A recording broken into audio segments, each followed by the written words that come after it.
Est-ce que nous sommes dans la joie? Vous allez merci Lord. Alors, je vais nous demander.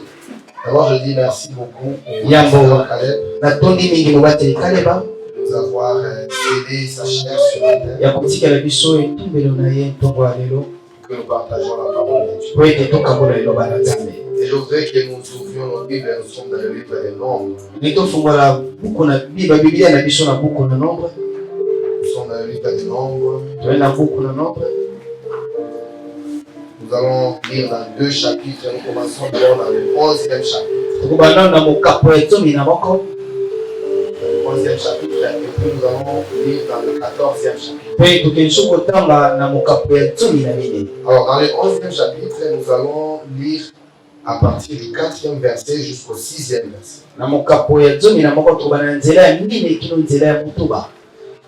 Alors, on interprète. Alisa, on peut se tenir debout. La Bible dit, le ramassis de gens qui se trouvaient au milieu d'Israël fut saisi de convoitise.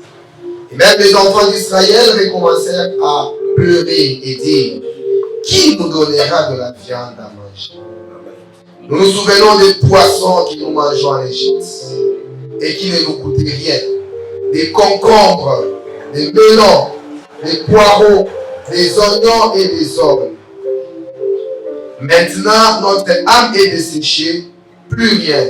Nos yeux ne voient que la manne. Et toujours en étant debout, on part au chapitre 14. Là, on va lire les 4 premiers versets. La Bible dit, toute l'assemblée éleva la voix et poussa les cris. Et le peuple pleura pendant la nuit. Tous les enfants d'Israël murmurèrent contre Moïse et Aaron. Et toute l'assemblée leur dit, que ne sommes-nous morts dans le pays d'Égypte? Ou que ne sommes-nous morts dans ce désert? Pourquoi l'Éternel nous fait-il aller dans ce pays où nous tomberons par l'épée, où nos femmes et nos petits-enfants deviendront une proie? Ne vaut-il pas mieux pour nous retourner en Égypte? Et ils se dirent l'un à l'autre, nommons un chef et retournons en Égypte. Amen. Amen. Est-ce qu'on peut se rasseoir? Oui, comprendre. Alors, tel est le message que nous allons partager ce matin. Nommons un chef et retournons en Égypte. Nommons un chef et retournons en Égypte. Cette semaine, alors que j'étais en train de préparer le message, j'ai fait un songe. Et dans ce songe, le Seigneur m'a dit de venir vous dire qu'on ne quitte pas un père. Alléluia. Amen. On ne quitte pas un père.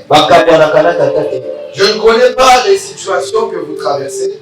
Amen. Je suis venu de 2000 km pour vous dire qu'on ne quitte pas un père. Et dans le songe, le Seigneur était en train de me dire on ne quitte pas un père à cause de ses faiblesses. Amen. Alors ce matin, nous allons aller au-delà de la pensée du Seigneur. Amen. Nous verrons au-delà de faiblesse, même si on y ajoute même si on y ajoutait la convoitise, des grandes églises, même si on y ajoutait l'orgueil, il y a des gens qui sont orgueilleux de leur moi je prie à Philadelphie. C'est très belle église. Moi je prie à la mort. 3e niveau. Et certains enfants, ça devient un sujet d'orgueil. Il y a d'autres personnes qui sont le mécontent. incapable de se contenter de ce qu'il y a. Incapable de se contenter de ce que Dieu met sur sa vie. Alors toutes ces choses sont des choses qui nous empêchent de vivre la puissance de Dieu. Lorsque ces choses sont retrouvées en nous, nous sommes incapables de vivre la main. Et au-delà du fait que nous sommes incapables de vivre la main de Dieu, ces choses attristent le cœur de Dieu. Nous le verrons ce matin. La lecture que nous venons de faire, c'est dans le livre des Nombres. Le livre des Nombres s'appelait d'abord dans le désert. Parce que c'est un livre qui raconte les choses qui se passent dans le désert. Après ce livre, on l'a appelé Nombre. À cause de beaucoup de dénombrements qui sont évoqués dans ce livre. On dit que ce livre a été rédigé entre 1500 et 2000 avant Jésus-Christ. Et le jour où Moïse est en train de rédiger ce livre, la Bible dit qu'il est en face de Canaan. Il venait de faire à peu près 12 mois de marche. 12 mois de marche. Depuis qu'ils avaient quitté l'Égypte. Lorsqu'ils arrivent à un endroit qu'on appelle Kadesh Barnea, c'est la frontière entre la région et Canaan.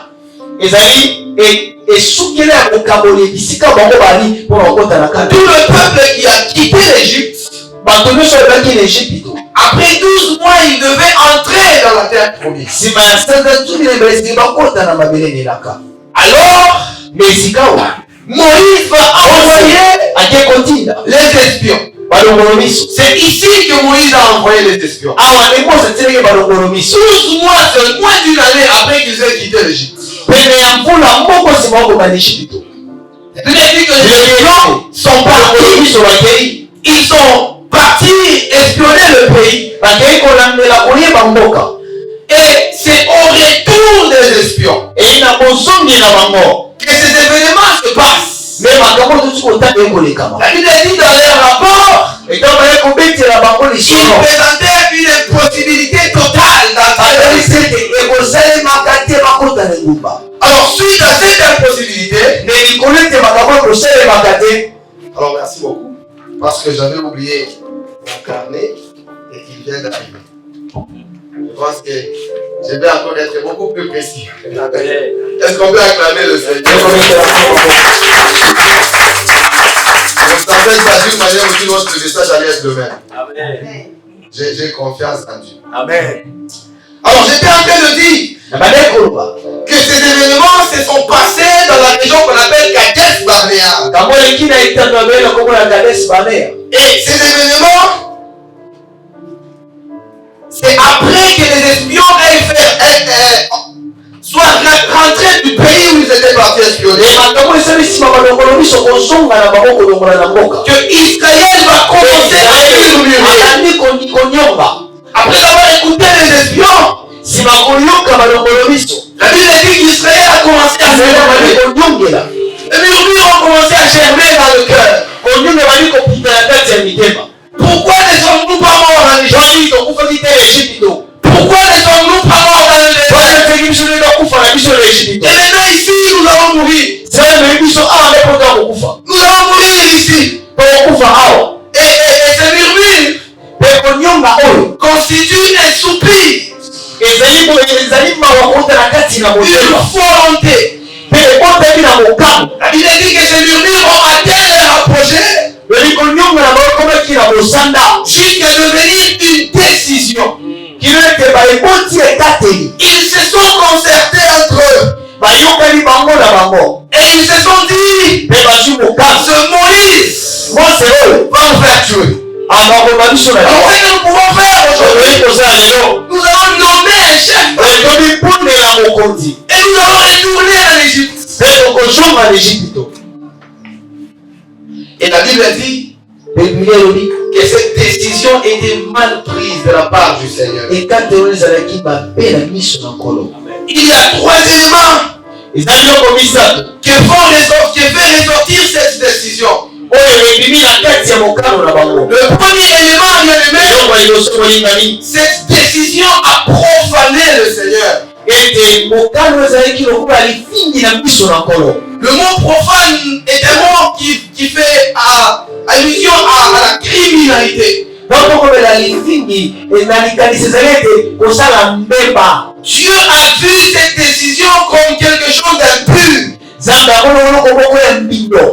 quelque chose de profane. Dans le livre de Hébreux 12, le 16e verset, il y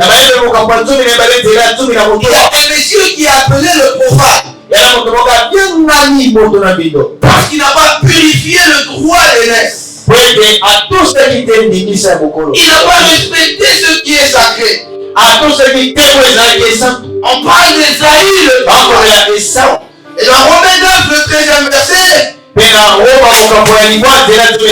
l'apôtre Paul, lorsqu'il rappelle une prophétie de Habakkuk,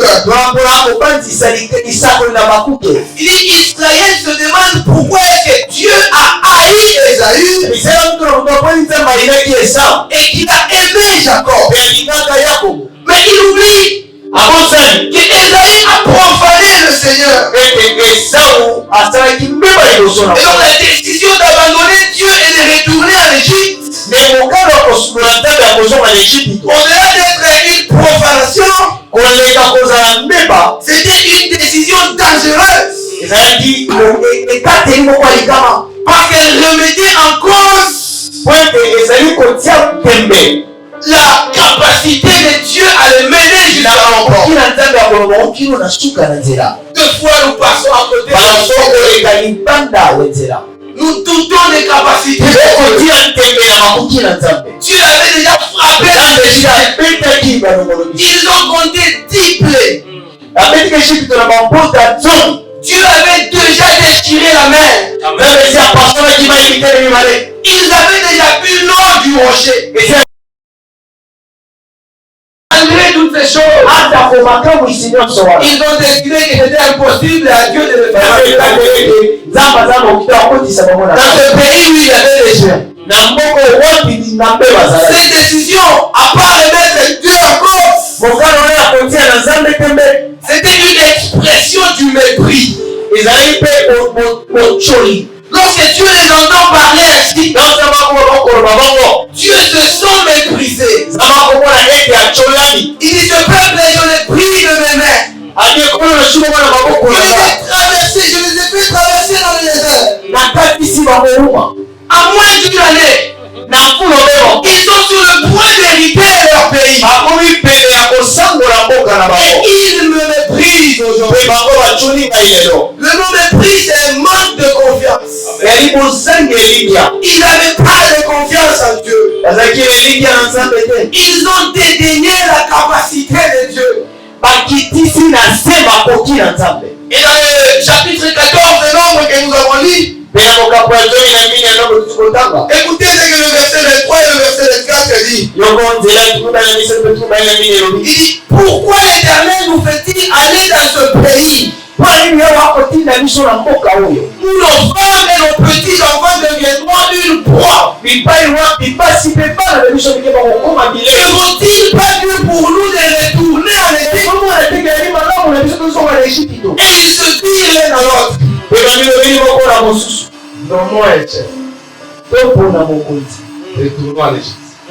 Égypte. Comme je suis en train d'attendre quelqu'un dit, nous aussi nous avons la peine. Allons commencer.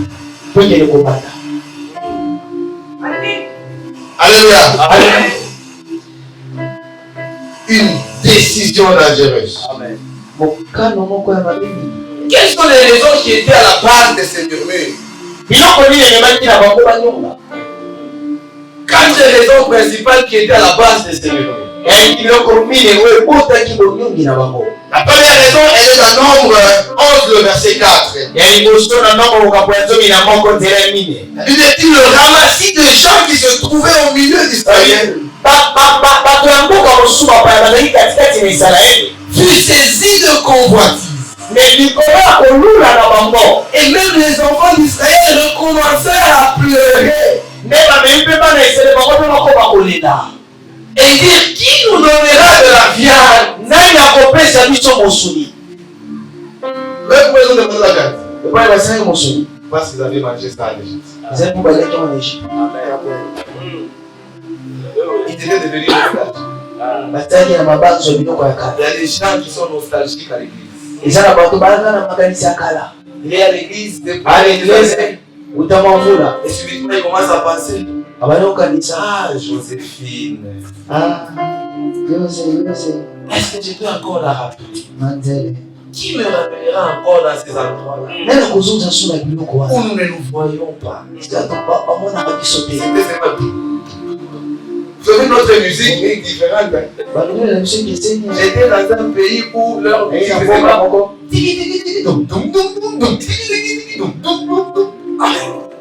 Ici chez nous, on entend les mots du Lingala.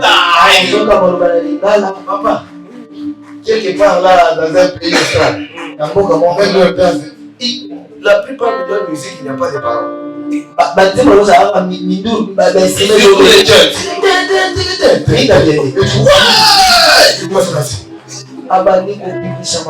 Et là, tu contemples la différence des cultures.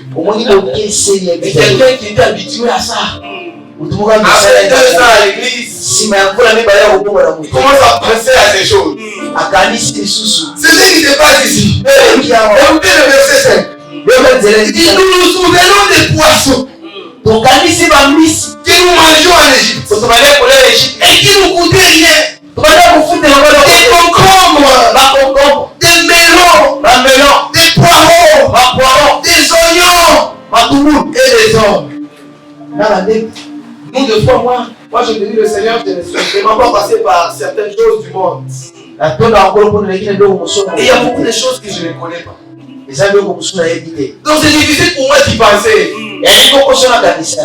Amen. C'est comme ça que je pouvais garder la dame de ma femme jusqu'à 35 ans. Et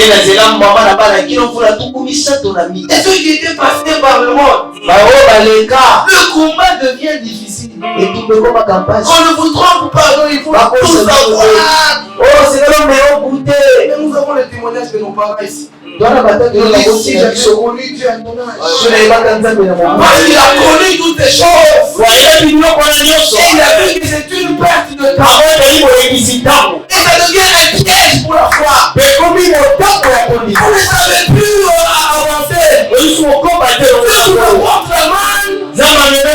Vous pensez aux tomates de l'Égypte. Il y a des gens qui sont comme ça à l'église. Ils arrivent juste à prendre des décisions de retourner à l'Égypte. À cause des tomates et des poireaux qui le manquent. C'est ce qui se passe ici. La convoitise, elle veut dire un désir extrême. Un envie immodérée. Mais immodérée de posséder. De posséder. On veut en avoir. On veut avoir à tout prix. Et rappelez-vous, la convoitise, elle nous quête tous. La Bible dit dans 2 Corinthiens 13, le verset 5.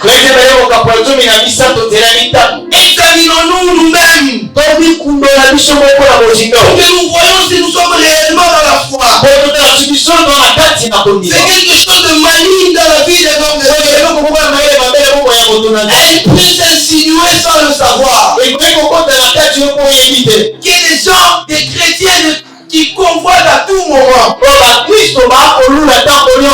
je voudrais vous dire que la convoitise, comme nous le verrons un peu plus tard, elle amène à la mort. Dans Josué 16, 21, 24, l'un des plus grands exemples de la convoitise. On parle d'un monsieur qui s'appelait Akan. Il dit j'ai convoité. Et j'ai pris. La Bible dit qu'il a été frappé de mort. Mais le deuxième élément qui a poussé Israël dans le murmure, c'est le manque de contentement. Le manque de contentement. Deux fois on est incapable d'accepter le peu que nous avons. Le contentement, ce n'est rien d'autre que le fait d'accepter le peu qu'on a maintenant. En attendant beaucoup que Dieu va donner de l'argent.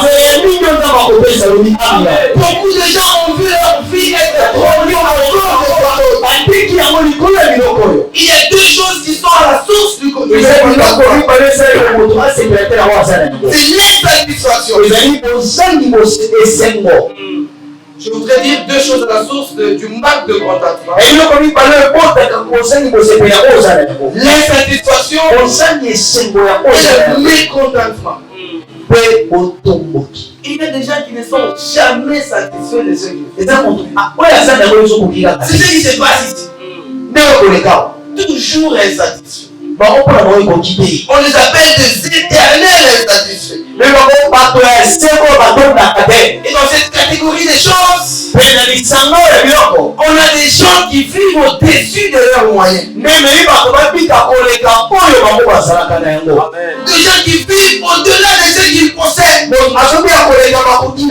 Quelqu'un qui touche $200.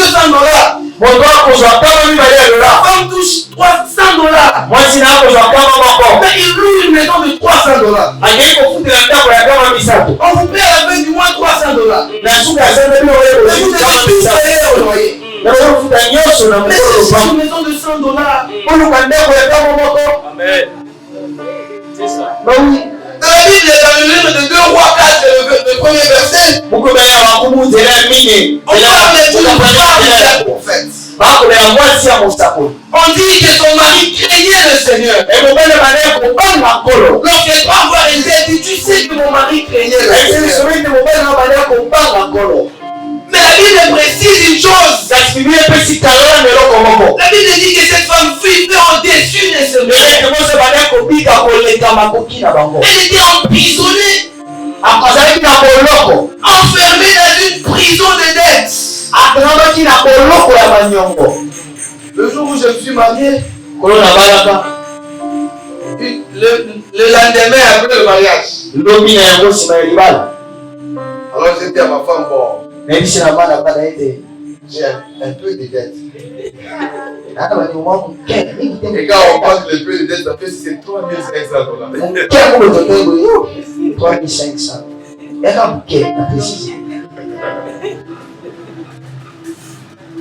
Et gloire au Seigneur, à cause d'elle, 3 mois après, il n'y a plus de dettes. Amen.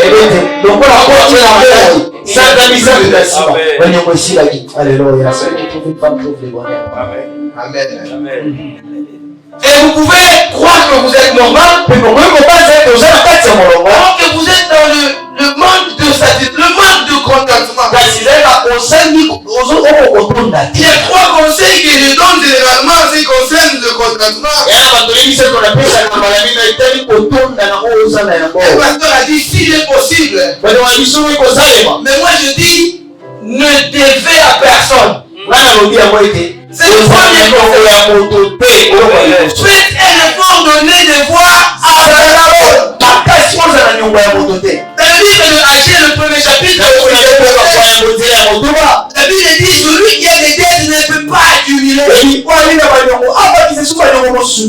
Je vois qu'ici, avoir une moto, c'est un grand investissement. Ça fait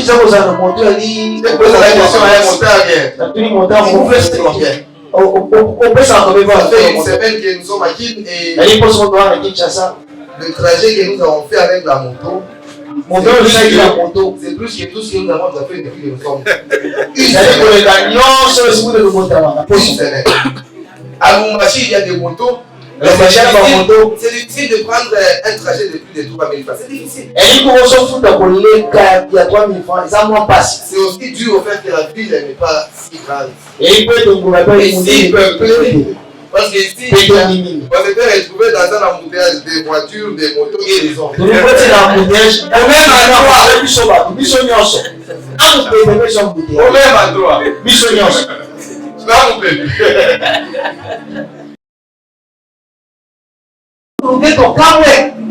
Et aussi, vous êtes endetté, impossible d'acheter même une moto. Parce que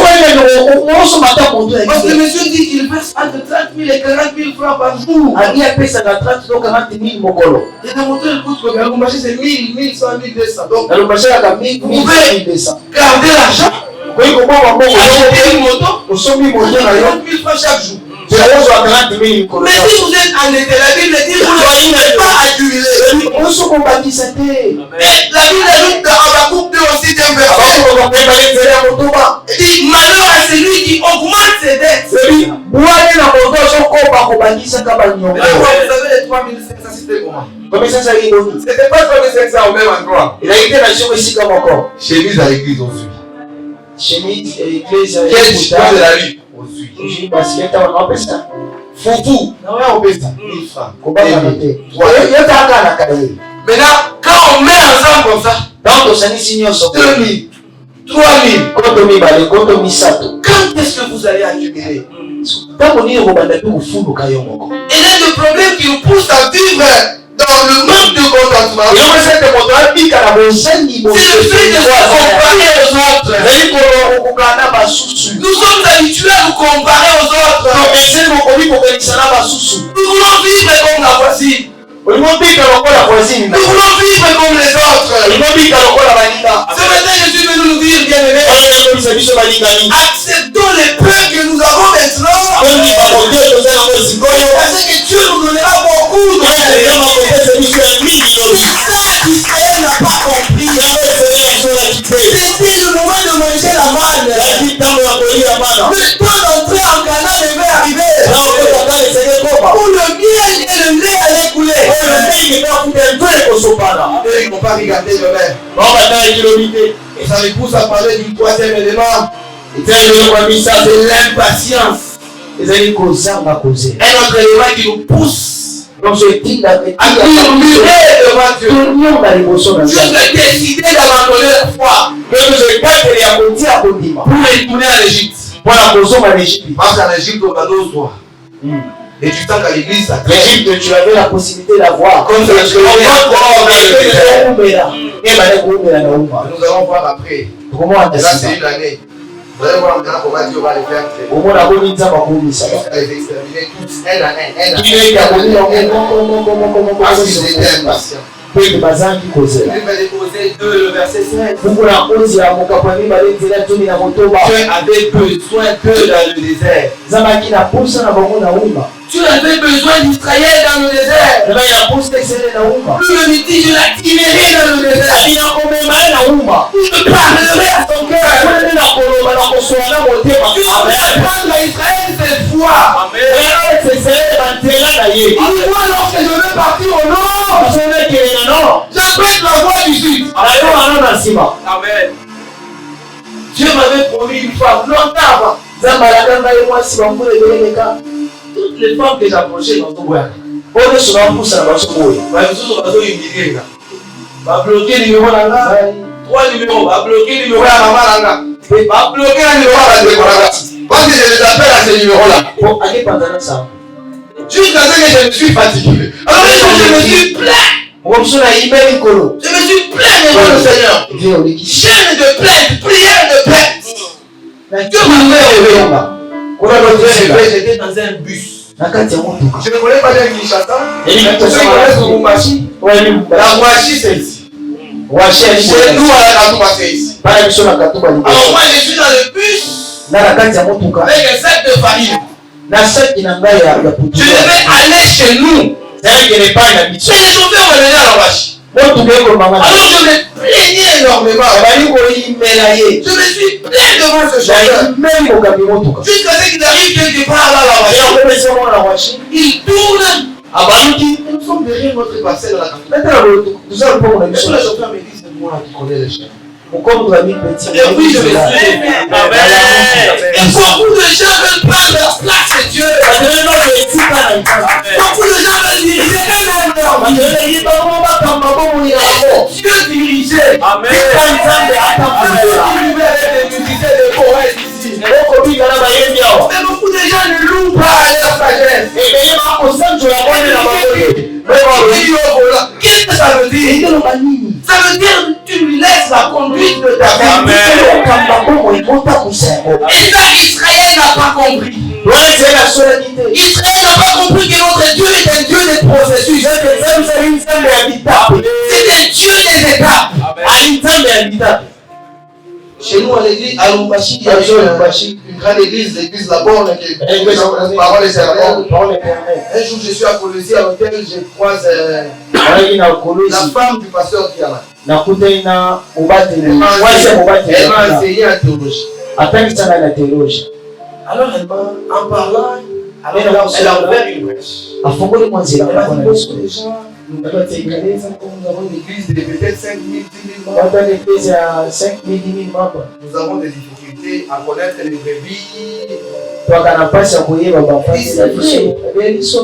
J'ai une église de 20 membres à Chikapa.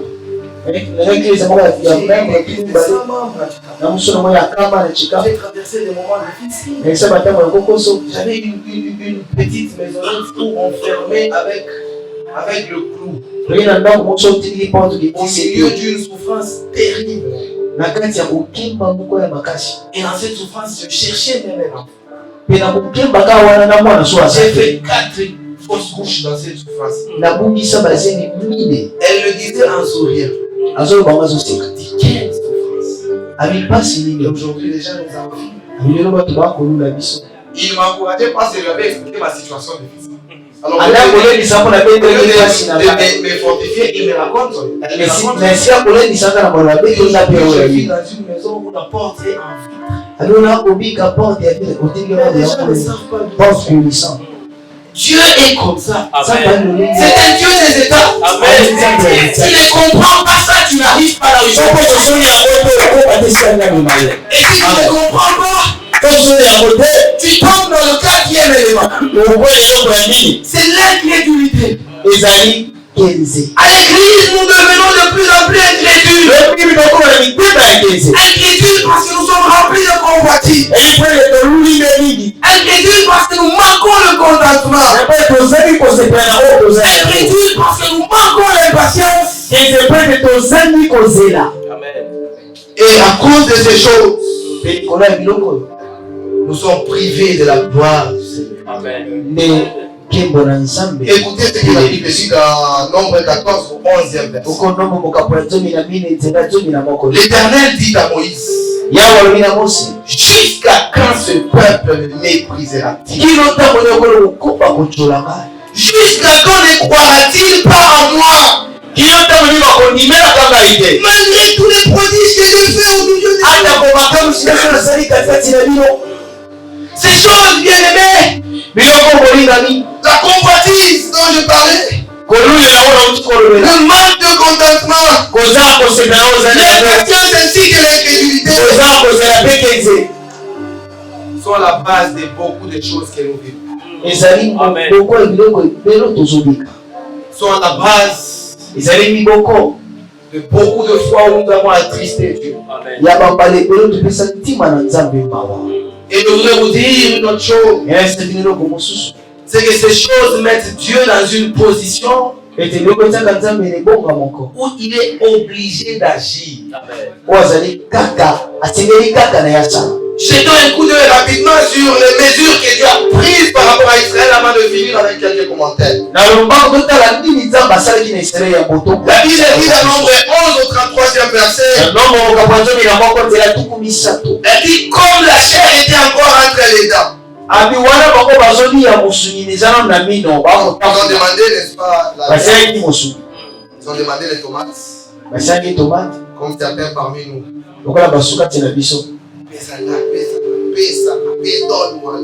Donne-moi. Jusqu'à manquer le contentement de ce que Dieu a donné maintenant. La Bible dit alors que la chair, Dieu venait à peine de leur donner. Mais Dieu n'avait pas supporté leur attitude. Ils étaient en train de manger. Voilà, cette grande joie. Et la colère de l'Éternel s'est élevée.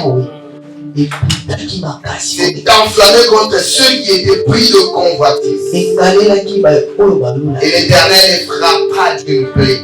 Le verset 34 ajoute en disant, on y enterra ce jour-là le peuple qui était pris de convoitise. Dieu ne s'est pas arrêté là. La colère s'est tellement enflammée qu'il est encore revenu dans Nombre 14 au verset 29. Il dit, vos cadavres tomberont dans ce désert. Vous tous, depuis l'âge de 20 ans, vous tous qui avez murmuré, vous allez mourir. Vous savez quoi? Oui. Vous avez dit qu'ils avaient fait 12 mois et ils étaient à la porte des Canaan. À cause de cette attitude de rébellion, il s'est passé 38 ans. Et 13 mois. Pour qu'ils reviennent encore là à la frontière à Kadesh Barnea. Dieu les a fait sillonner dans le désert. Ils étaient à peu près 600 000 à 1 million de personnes. Vous voyez quand le temps de martyr est plein. 10 fois. Ils étaient au nombre de 10 fois le temps de martyr plein. Comme ils étaient impatients, Dieu a été patient dans le désert. La Bible dit un à un était en train de tomber. Jusqu'à ce que c'est devenu le tour de Myriam. La Bible dit qu'on enterra Myriam. Et comme si cela ne suffisait pas, c'est devenu aussi le tour de Moïse. Sur le mont Nebo. La Bible dit Dieu a appelé Moïse. Il a dit tu ne vas pas échapper. Toi aussi. Fais tes adieux. Dans ta tête. Tous sont morts. Une génération entière. Appelée de l'autre. Le fruit de la convoitise, le fruit du mécontentement, le fruit de l'insatisfaction, et surtout le fruit de la rébellion. Il y a 2 chapitres qui séparent les 2 événements. Quand vous les lisez, à partir de là où ils sont en train de murmurer, jusqu'à là où il revient à Kadesh Barnea, c'est 2 chapitres seulement. C'est 38 ans. C'est pas les 2 chapitres. Pendant lesquels Dieu était assis. En train d'attendre. Junior aujourd'hui. Presque demain. L'autre après-demain. Bien, faisons attention avec Dieu. Faisons attention avec Dieu. Ce que je vous raconte ici, ça paraît de l'histoire. Et je voudrais vous dire que c'est des choses qui se sont passées. Amen. Moi, je me suis toujours posé ces 2 questions. Comment pense-t-il de rentrer à l'Égypte? Ils ont oublié que c'est Dieu qui les conduisait. La Bible dit qu'il y avait une colonne de feu la nuit. Et il nuait le jour. Comment pensait-il rentrer à l'Égypte? Dieu les a fait manger à l'Égypte et dans le désert. Mais encore plus, comment pensait-il être reçu par les Égyptiens? Un pays dont le Dieu a dévasté. Un pays qui était encore endeuillé.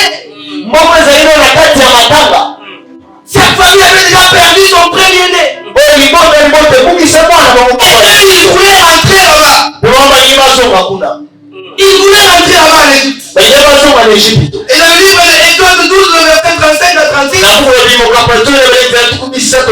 Dieu est en train de dire que Jacob favorable aux yeux des Égyptiens. Eux, ils confondent.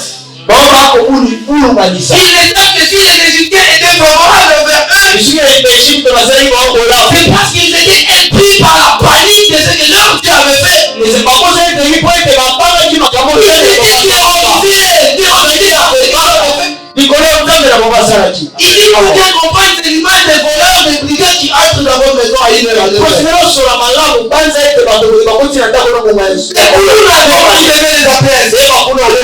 ils entrent avec des machettes. Est-ce que vous allez cacher quelque chose? Vous êtes paniqués. Moi j'ai déjà vécu ça. Ça me dit, prenez la télé. Prenez ça. Prenez. Vous cherchez quoi? Là, il y a l'argent encore. C'est pas. C'était pas l'ordinateur. Dans le livre de Psaume 105, la Bible dit que les Égyptiens s'est réjouis de leur départ. Dans la terreur qu'ils avaient d'eux, ils se disaient nous allons mourir. C'est Dieu des Israéliens. Bon débat, allez-y. Laissez-nous en paix. Et eux, ils veulent rentrer là-bas. Ils veulent rentrer là-bas. Quelle stupidité. Quelle stupidité. Il est écrit que les Égyptiens pressaient le peuple et se hâtaient de les renvoyer du pays. Car ils disaient nous allons tous mourir. J'ai lu un commentaire. Il disait que toute cette attitude des Égyptiens voulait simplement dire prenez tout ce que vous voulez, mais partez immédiatement avant que nous ne mourions par la main de votre Dieu. Et donc ce voleur qui est venu la nuit chez vous, qui vous a avec des machettes, vous avez tout sorti, il veut devenir la victime ça. C'est ce qui s'est passé. Quelle incrédulité. Mais le problème c'est que eux, ils ont voulu faire. Mais nous le faisons déjà.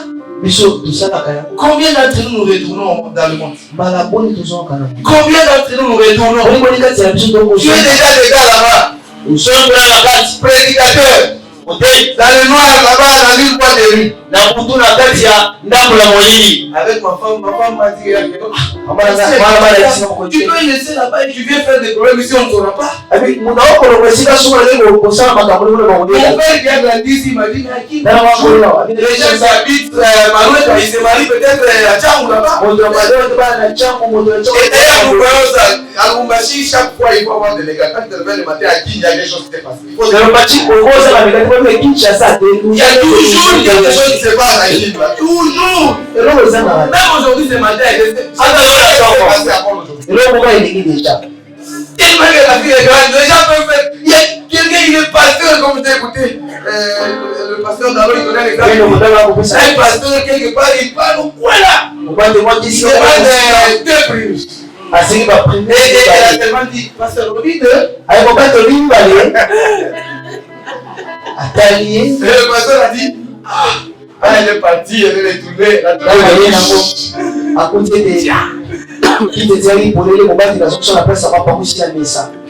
Quelle imprudence! Et ça, nous trouvons ça seulement dans le monde chrétien. Des vrais gars. Le jour où tu as été converti, il y a une grande délivrance qui a été faite. Le pasteur a gêné des jours et des jours. Et après, il allait des fois de retour encore. En train de danser là au coin dans le noir. Et tu penses que tu seras du pays comment? Il voulait retourner par la mer. La mer rouge qui avait englouti les Égyptiens.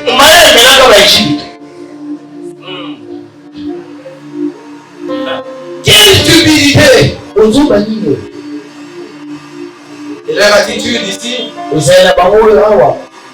montre qu'ils étaient indignes. et ils ont pris Dieu pour quelqu'un qui n'est pas digne de confiance. Jusqu'à se concerter pour non seulement remplacer Moïse, mais les remplacer aussi. Il a l'attitude rebelle qu'ils avaient, c'est qu'ils pensaient de Dieu. Et pensaient que Dieu n'était pas de taille à combattre les géants. Comme nous pensons ici. Que Dieu n'est pas de taille à me guérir. Dieu n'est pas de taille à me donner. Dieu n'est pas de taille. Cette décision limite Dieu. Et lorsque nous limitons Dieu, nous courons un grand danger. Nous courons un très grand danger. Alors, quelles sont les réponses de Dieu? Nous allons terminer par là. Dans toutes ces choses, bien-aimés, il y a une chose que je voudrais dire. Une chose que nous devons savoir en rapport avec ces actes. L'acte de convoitise. L'acte de manque de contentement. L'acte de rébellion. Ce sont des choses que Dieu peut pardonner. Mais ce sont des choses que Dieu discipline certainement. La Bible dit qu'on ne tient jamais pour coupable, pour innocent incoupable.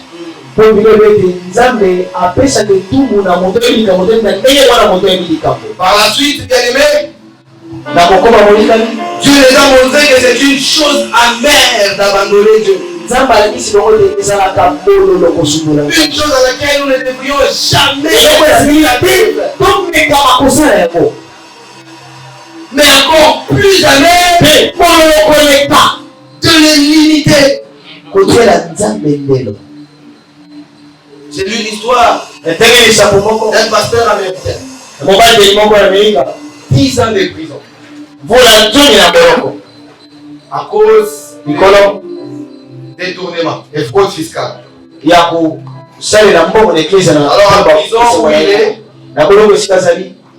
où il était après son divorce, il fait ce témoignage. Il dit: j'ai enterré ma fille et mon ministère.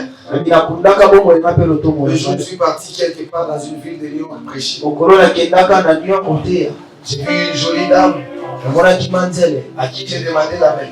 Mais je ne savais pas que cette jolie dame allait me faire détourner de l'argent dans la société. Et je lui paye chaque dimanche que je vais prêcher un ensemble de luxe et une paire de chaussures de luxe. On a trouvé dans sa maison 3000 paires de, comme les femmes appellent comment, les chaussures de luxe. 15 000 robes. Elle porte une robe, elle n'y revient pas et elle garde. Et on demande au pasteur comment est-ce que je vais acheter ça. Il dit que j'étais obligé de détourner l'argent. Il y a des gens qui font vivre leur mari comme ça. Ils savent que leur mari touche $200. Et il veut aller habiter à Gombe. On fait un appartement là-bas. Pour que votre mari fasse comment? Alléluia. Amen. Et certaines personnes, c'est eux-mêmes. Vous savez qu'à Lumbashi, on ne connaissait pas les histoires là d'aller demander les amis chez les voisins pour aller les mettre. Nos frères de Kim qui nous ont appris. Comme moi j'enseigne à une université à Lumbashi. J'étais gentil avec un étudiant et il vient un jour. Il me raconte d'abord comment il n'avait pas l'argent pour la rente. Puis il va lui demander de lui prêter une veste. Et puis il va venir me remettre. Il demande si on te donne, on te donne. Mais maintenant il y a cette attitude-là. Papa, si tu ne l'as pas, porte ce que tu as. Dans le livre des les épîtres, l'apôtre Paul a dit à Timothée, epai na mikanda mpo na koyebisa Timote efforce-toi de paraître juste devant Dieu. Amen. sala bokasi ozala En matière de caractère, de ezaleli nous nous efforçons. tomundaka C'est ton limite. Ce n'est pas quelque chose qui doit être humble. Il accepte d'être humble. alimi alokitisi Et c'est ça que Dieu veut de nous. nde nzambe alingi Il biso veut que nous nous contamions de ce que nous tosepelaka koyoana yango Il veut que nous nous efforçons d'accepter le point que nous etosala avons. bokasi tondima oyo toza na yango Gloire au Seigneur ici à qui le véhicule. On peut ne pas en avoir. Tout comme on peut en avoir, on ne roule pas ça. Mais on ne peut pas aller dans la voie. Dans les gens qui parlent de leur véhicule et qui prennent des moteurs. Donc quelqu'un peut voir que peut-être qu'il a aussi parqué. C'est pas que vous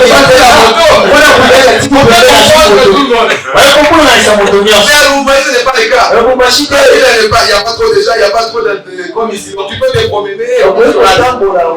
Donc ici, il y a encore plus raison de rester comme ça. On peut voir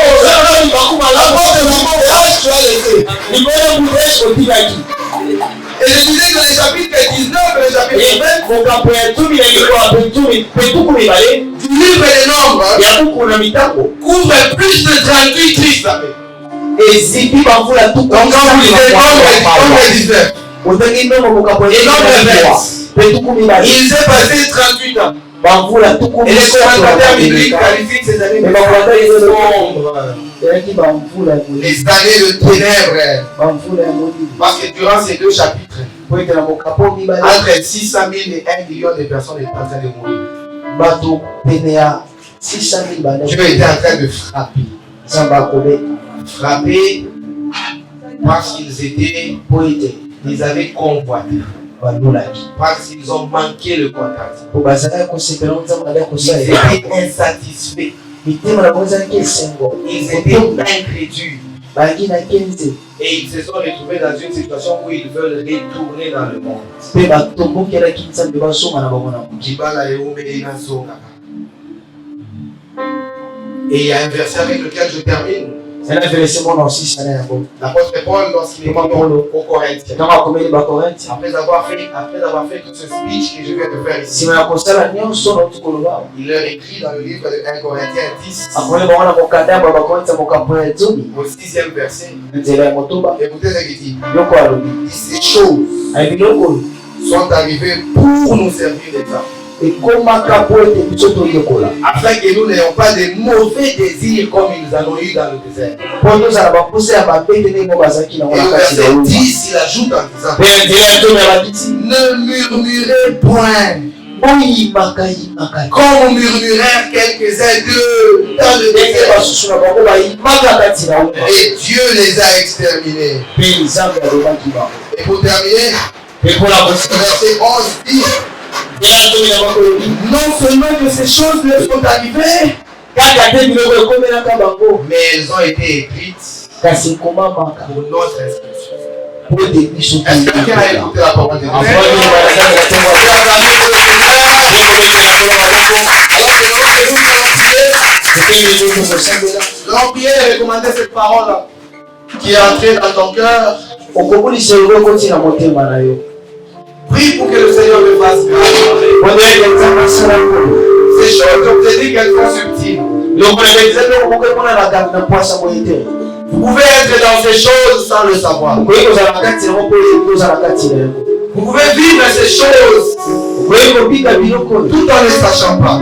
oyebi tozobika Et ces choses peuvent vous empêcher de voir la main de l'Éternel. okoki kopekisa bino kobika loboko na nzambe Ces choses peuvent vous empêcher de voir la puissance de l'Éternel. kobika kuya na nzambe Alors prie que Dieu ôte ces choses de ton cœur. nzambe ete nzambe apikola makambo na motema Comment t'appuyer? bana kosambela lokola mokongo na yo